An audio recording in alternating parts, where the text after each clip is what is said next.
Hi vlog! Welcome to my guys! Welcome na naman sa pinakabagong yugto ng vlog ng buhay ko. Ayan. Ang mga vlog natin ngayon is for daily routine. Guys, ang aking mga anak kasi Kendra, si Kiki, and si Kiana.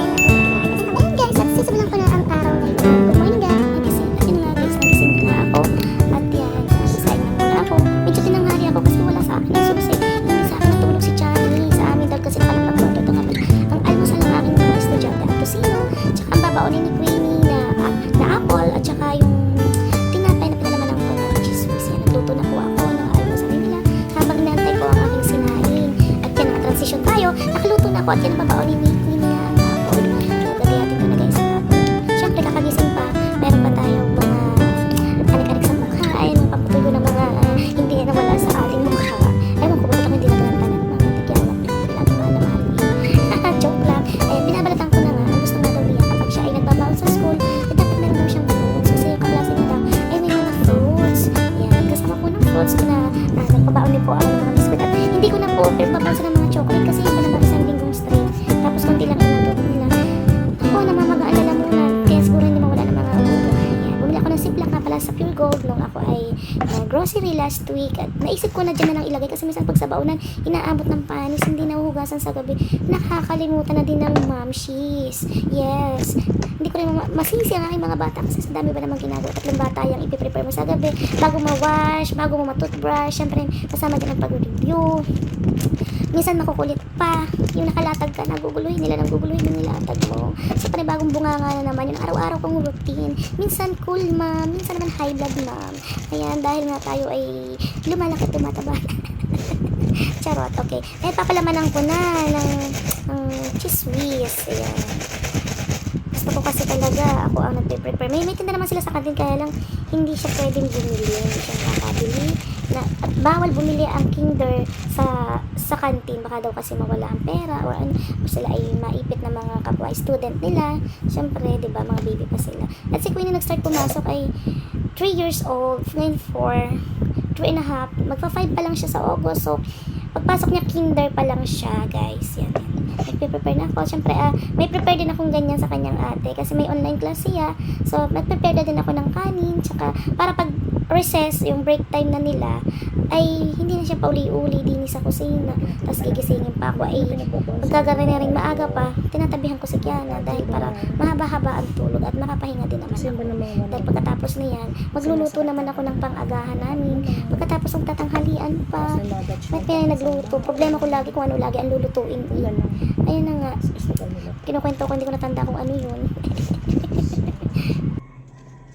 Sana kainin. 3 hours lang naman sila sa school, tapos sinusundo na sila ng service nila. Ginaganto ko na lang kasi minsan nalilimutan nilang hugasan yung bigay sa akin ng baon ko. So gaganto ko na lang.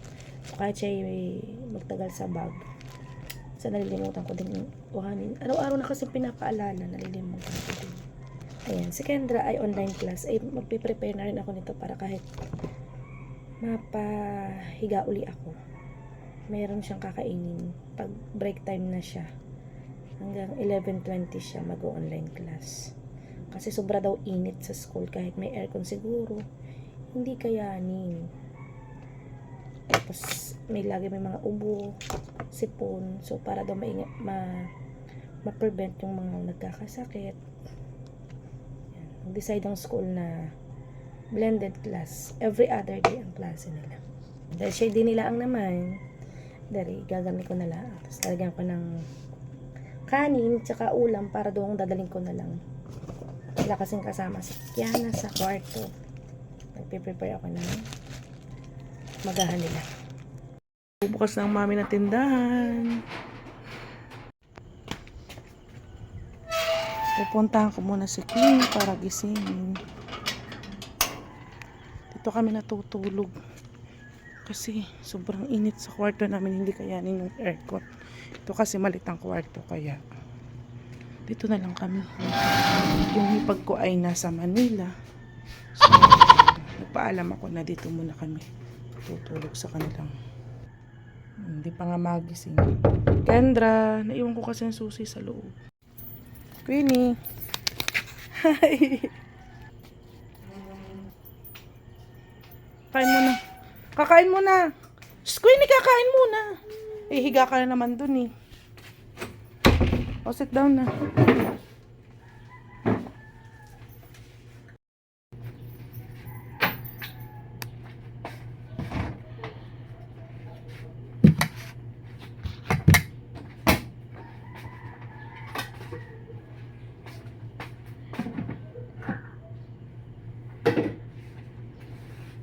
Tulog ka na naman. Ano trabaho ng araw?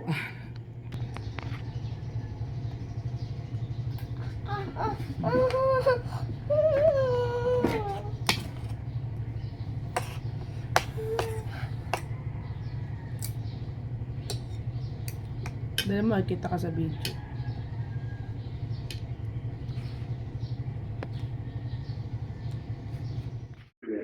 May pakita mo yung mukha mo. Screen record ako. Be, nagkakita ako. Ha? Ano? Ay, naku, wala. Alam mo, masarap ako, di ba?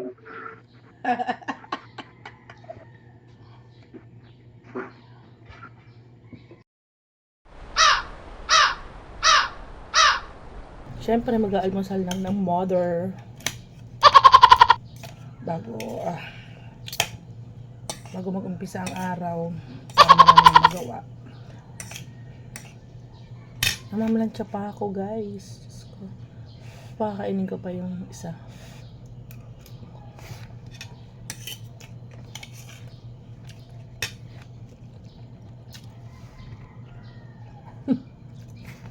Na-delete ko ang aking na voice over. Kaka-edit ko. Ayun, syempre baguhan lang tayo sa vlogger. Oh my God, yan ang nagising na po ang aking baby na napakadaldal. At yan, nakita ko nga yung tsinelas. Nandito pala yung kabiak. Kahapon guys, ang nandito yung uniform ni Queenie, nilabang ko nung gabi. Yan, tapos nawawala yung panungkit. Yan. Hindi ko makita ang panungkit. Kaya akitin ko wala ang tatanghalin. Yes, quiet. Okay. Nawala. Diyos ko, dahil. At yan na nga, nasungkit ko na. Ako ipapasok muna dahil tapos na naman ang aking pagpapakan sa aking bata. Papatayin muna natin ang ilaw syempre para makatipid tayo kay Mr. Morocco. At yan na nga, aking paplansyahin na nga. At nagkita ko tubig at binuhos ko na nga kay Queenie. Sabi ko, ay Queenie, maligo ka na kasi laki-laki mo na. Ay, mamamlansya na ako. Ako naman ay hindi marting mamlansya basta siya ay matuwid sa akin ay ayos na. Basta walang gusto. Sinusunod ko lang din naman yung pleats ng aking inapalda ng batang yan. Medyo tinahi ko yan kasi super luwag kasi napaka-liit ng kanyang bewang. Sexihin daw. Sexy si Queenie. Kahit anong kaya ng takaw-takaw niya, hindi naman tumatapa. Ang likot-likot kasi. At habang siya nga ay naliligo guys, ayan, naisipan ko magtiklop ako ng mga, kahapon ko lang yan nilaba, napakadami.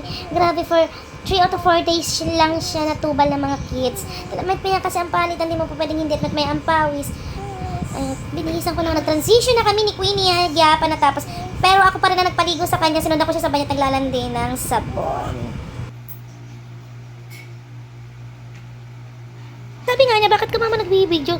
Alam mo naman ang mama mo, gusto maging vloggerist. Sobrang tawa niya, ay bakit mama makikita yung panty ko dito? Yung pala nagbibideo ka delete mo to. Sabi ko, kailangan baby, kasi baby ka pa naman eh. At napakaingay nga ng aking bata, paano makakapag voice over ng matino nito? Wala akong maisip, nabura kasi yung aking binoise over kanina. Ang likod kasi ni Kiana, may napindot ako. Bagong medyas na in-order ko sa Shopee para sa Holy Communion, first Holy Communion ni Kendra sa gaganapin sa Holy Trinity Parish Church sa may SM sa April 25. Nakasabay naman ng birthday ng aking pamangkin sa Mabini at nag-invite din yung aking kapatid sa Mabini PS na maghanda daw siya ng kaunti. Napakaingay talaga na rin si Kiana ng ari. Paano ga ako mag-voice over? Ako ginaganutan. So, yan at ay sinasapatosan na si Queenie habang kami nag-aantay ng kanyang service. Ayun, ang service niya, usapan naman yung 6:30 pero minsan wala pa 6:30 pumupunta na siya kasi sinasabay na niya yung pang alas 6. O minsan naman kami bago mag 6:15 tapos na or pinakamatagal namin is 6:20. Ngayon napakabilis namin kasi ang kanyang ang ate ay online class ang blended class kasi napakainit daw sa school tapos para maiwasan yung may nilalagnat, may inuubo, may sinisipon kasi naghahawa-hawa siguro sila mga kakaklase. Tapos na po kami at iipitan ko na nga tong si Queenie. pinapakita ko yung ID niya. Sabi niya, mama, pakita ko naman yung ID ko, pero mabilis lang naman. Yan. Si Queenie, yan, napaka-sweet lagi. Sabi lagi ng kanyang teacher kapag may meeting, si Queenie daw ay napaka-sweet and mabait daw sa kaklase. Sana all for the go.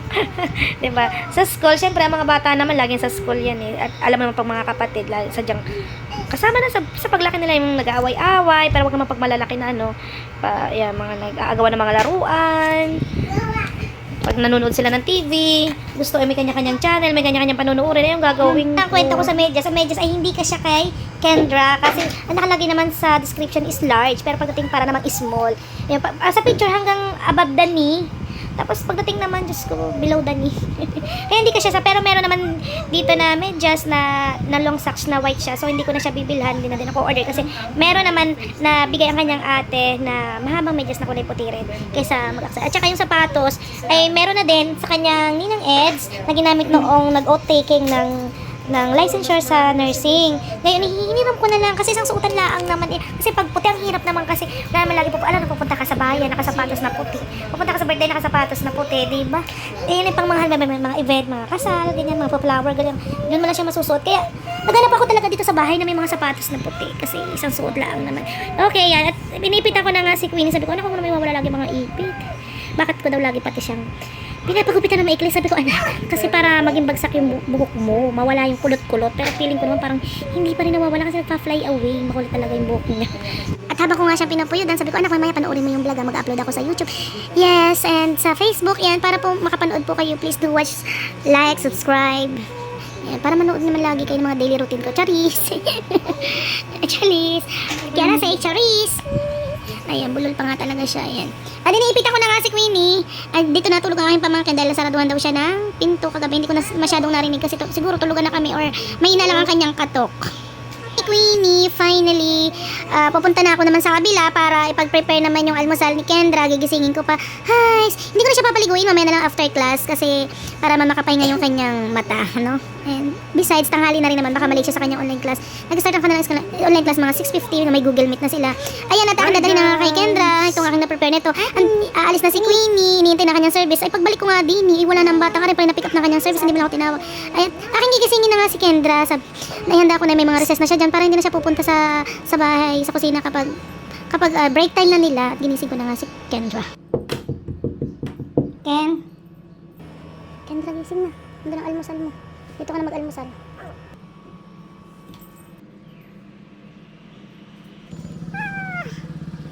Sikat na ang araw. Bye-bye. At dito ko na nga pinag-almusal si Kendra, tapos mamaya paglabas namin ko, liligpitin ko na lang yan. Hinabot na ako guys ng umaga pagbablog. Ayan, umaga na. Ito po ang aming harapan. Yan.